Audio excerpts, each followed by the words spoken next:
dalka Sweden weli ka taagan dood ka dhalatay sujuudda laacib muslim ah oo u safta isla dalka Sweden. Aan imika markale arrinta ka hadlay hogaanka xisbiga cunsuriga ah ee Sveriges Demokraterna Jimmie Åkesson oo sheegay inaanu doonaynin inuu isagu magaca Sweden ku daro haybta laacibka xulka qaranka Sweden ee Yasin Ayari oo ka xidigayay kulankii Tunisia. Mustaqbalka ay Sveriges Demokraterna la doonaysa Sweden waa inay ahaataa meel xasiloon, xor ah, isla markaana dadku ay Swedish yihiin ayaa ku qoran manifestada uu xisbiga SD ku soo gali doono doorashada soo aadan, kaasoo la soo bandhigay Sabtiga tagay. balse hogaanka xisbigaasi Jimmie Åkesson ayaa su'aalo laga weydiiyay in uu qofka muslimka ah u arko inuu yahay Swedish. Waxaanu ku jawaabay inay ku xiran tahay xaaladda.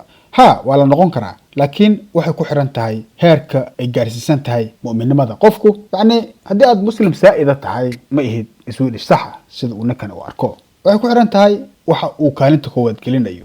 Maybtaada muslimnimo ayaad ka hormarinaysaa heybta Swedishnimo ayuu isweydiiyey. Waxay kula tahay in shareecada axaadiista iyo quraanku ay xukumayaan sharci dejinta noloshaada gaarka ah iyo wixii lamid ah. haddaba markaas way igu adag tahay inaan u arko inuu qofkaasi Swedish yahay ayuu yiri Åkesson oo dabcan heerka ka taagan sida uu arko muslimiinta ku dhaqan dalka Sweden. Yasin Ayari ayaa si kastaba waxa uu ku dhashay kuna koray degmada Solna oo waqooyi kaga beegan bartamaha caasimadda Stockholm, balse waalidiintiisa ayaa kasoo kala jeeda dalalka Morocco iyo Tunisia ee waqooyiga Afrika. waxaan laacibkan lagu tilmaamay mid ku dhagan diinta Islaamka 5 jeerna dukada.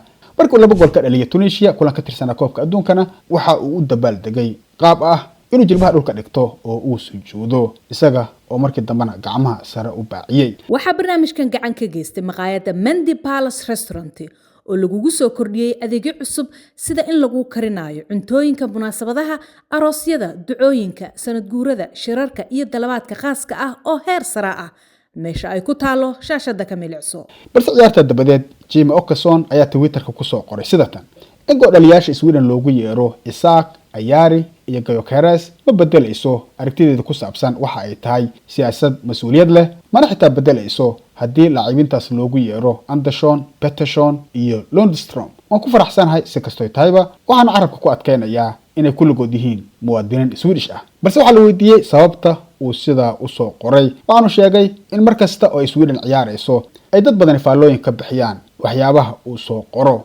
waxaa laga filayaa inay ila tahay inay waxun tahay in Sweden ku badiso gool u dhaliyo qof asal ahaan ka soo jeeda ajnabi marka uu ciyaarayo ama gool dhaliyo. waxay ila tahay taasi inay daciifnimo tahay haddii aan daacad hadlo. markaad funaanadan xiran tahay waxaad matalaysaa dalkaaga waanaad ku faanaysaa. marka waxay ila tahay waa wax aad u wanaagsan ayuu raaciyay. waxa Åkesson la weydiiyey inuu haddaba laacibkan u arko inuu yahay Swedish. wuxuu ku afgobaadsaday anigu kama jawaabi karo waxa uu yahay hayb ahaan, isaga laftiisa ayaa taas samayn kara. ilama aha inay taasi tahay arrin aniga ii taala, balse si qalbi ah ayaa loogu soo dhaweynayaa inuu ku noolaado dalkan ayuu yiri Jimmie Åkesson.